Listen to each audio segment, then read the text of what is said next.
And the last thing to leave this planet, man, will be water and music. And there's no doubt that the music that Quincy Jones created will be part of that final playlist. This segment would be hours long if I included all the credits that Quincy Jones has to his name and all the accolades. I mean, 28 Grammys. He was a producer, both music and film, songwriter, a composer, a music arranger. But I'm going to add one more to that list of titles after gathering some of the tributes from the celebrities who knew him best. And that title is going to be Pillar. They were the pillars beneath this life of mine. There's just the humanity reflected in this moment. In 1995, as Quincy accepted a humanitarian award at the Academy Awards, he made sure to acknowledge those who had acted as pillars of strength, pillars of support that got him to that moment. And he also acknowledged that artists would be coming after him as well. The next artist we support may one day stand before you as I do now, humble, proud, cool, and so thankful. And yeah, seeing Quincy say that, it kind of brought all the tributes that I've been reading about him together. I can't even explain what's happening in my head right now because I know I need to be here and I need to be focused and stuff. On Monday's The View, Whoopi Goldberg struggled to deliver the news that Quincy had passed away at the age of 91 on Sunday. We just lost the extraordinary Quincy Jones. Whoopi met Quincy when he was one of the producers and film composer on The Color Purple in 1985. I had no better friend. He never left. When other people were flocking away, Q stayed. And he always told me to stand my ground. And I always do and always will. Oprah wrote on Instagram on Monday that Quincy discovered her on that film. He looked me right in the eye and said, "Baby, your future's so bright it burns my eyes." That was Oprah when she inducted Quincy into the Rock and Roll Hall of Fame in 2013. She wrote on Instagram on Monday, "My life forever changed for the better after meeting him. I had never experienced, nor have since, anyone whose heart was so filled with love. He walked around with his heart wide open, and he treated everybody as if they were the most important person he'd ever met. He was the light, no shadows. He was love lived out loud in human form. He was the first person I ever loved unconditionally. That's how we signed all our notes to each other, unconditionally. He was the mightiest of souls. His life enhanced mine in every life he touched. That was his global legacy. Biggest, fullest, most love-filled life ever, one of one." You have another visitor. Come on, G, please. I gotta get my homework done. Terribly sorry, sir, but he's otherwise engaged. But I happen to be his close personal friend. Quincy was one of the executive producers of The Fresh Prince of Bel-Air, and I had no idea, and I still don't totally see it, but apparently he was the cab driver in the opening credits as well. Will Smith wrote on Instagram on Monday, "Quincy Jones is the true definition of a mentor, a father, and a friend. He pointed me towards the greatest parts of myself. He defended me, he nurtured me, he encouraged me, he inspired me.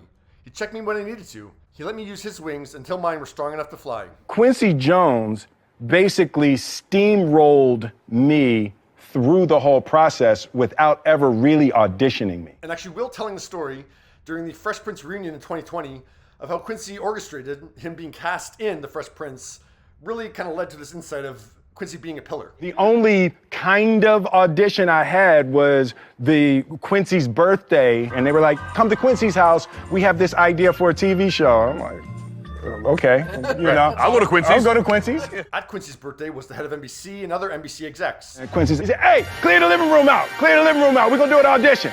Oh, man. Just a reminder, at that point, Will had never acted. Like, yeah, his music career was just starting. He just won a Grammy the year before. But yeah, he had no experience being an actor. I say, Q. No. And he grabs me and he takes me in the other room and he sits me down in his office. And I said, "Quincy, I don't know. I'm not an actor. I just give me 2 weeks. Let me find an acting coach." Quincy saw in Will what Will hadn't seen in himself yet. He said, "So here's the deal. Right now, everybody that needs to say yes for this show is sitting out in that living room right now waiting for you. It's now." And really, that was more of a risk for Quincy than it was for Will. Because, I mean, if he had bombed that audition, Will just would have gone back to music. But, yeah, it would have reflected poorly on Quincy in the eyes of those NBC execs. So, yeah, that's how much Quincy knew Will could deliver. And I was like, "Give me 10 minutes. And he's like, "All right, audition in 10 minutes." Amazing. And the rest is history, so to speak. The Weeknd tweeted a photo writing, "The reason," with a heart emoji. "Thank you for everything, Mr. Quincy Jones." Quincy got an entire track to himself on the Weeknd's Dawn FM album from 2022, a track called A Tale by Quincy. Looking back now, I didn't know what it was supposed to be. And he also tweeted screenshots of the foreword that he wrote for Quincy's 2022 book, 12 Notes on Life and Creativity. And the Weeknd wrote on Twitter, "My fans know how important Quincy was to the fabric of my music. I was given the opportunity to write a foreword to his book and tried to capture what he meant to me as a human. Let's celebrate his life today. Lenny Kravitz shared a collage of photos and wrote, "I'm speechless at this moment. What this man means to me goes extremely deep. What a life. What an expression of authenticity. What a teacher. I am humbled that I was given the gift of your openness and friendship. I'm still processing. My deepest condolences and respects to the Jones family." Ice-T tweeted, "I woke up today to the terrible news that we lost Quincy Jones. Genius is his description, loosely used, but rarely deserved. Point blank, Quincy was the man. I won my first Grammy with Quincy." Yeah, Ice-T was one of the featured artists on Quincy's track, Back on the Block, which won Best Rap Performance by Duo or Group. There's a lot of people that at the time hip-hop came out that were very bougie and they didn't like it, and this was street kids and it's not music, you know. And then when you have somebody with the credibility and respect in the music business as Quincy Jones, and he takes it and makes it the first track of his new album. Quincy's album of the same name won a total of 7 Grammys, including Album of the Year. Everybody has to, all the critics have to step back and go, well, maybe we don't know what we're talking about. Ice-T continued in his tweet, "I live with his wisdom daily. My condolences go out to his family, who I had the honor of meeting.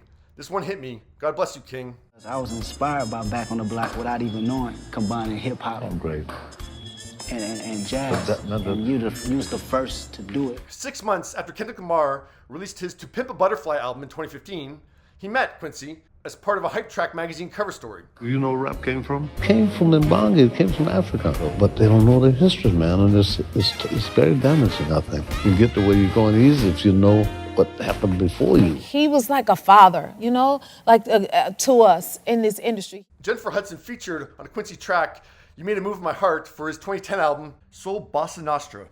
He was a great man, and he was a great teacher and a great supporter. What's the time that you recall, Charles, that when we got to perform with him? I'll never forget it because when the concert was over, he called the musicians over and sat us down and told us, "Hey, you guys, keep music going and don't forget about teaching the young guys that come up." LL Cool J wrote, "You were a father and example at a time when I truly needed a father and example. Mentor, role model, king. You gave me opportunities and shared wisdom. Music would not be music without you. My condolences to the entire family. I love you. Rest in the sweetest music eternally. Rest in peace, Quincy Jones, one of one." Justin Timberlake found himself with a heavy heart as he Instagrammed some shots when he met Quincy, writing, "Growing up listening to so many of his timeless works shaped so much of the music that I wanted to make or be part of. The maestro behind so many of my favorite artists. And then to take the journey myself into the world of being an artist and getting to be in his presence and spend time talking about music and life, there's so many bits of guidance he gave me along the way that I will take with me forever." David Guetta named Thriller his favorite album of all time, saying, "An album that set the standard for what music could be, blending genres and pushing boundaries." Mariah Carey wrote, "A legend, a titan, a mentor. You've given the world and me so many life-defining moments that will be forever cherished. Rest in power, Sir Quincy Jones."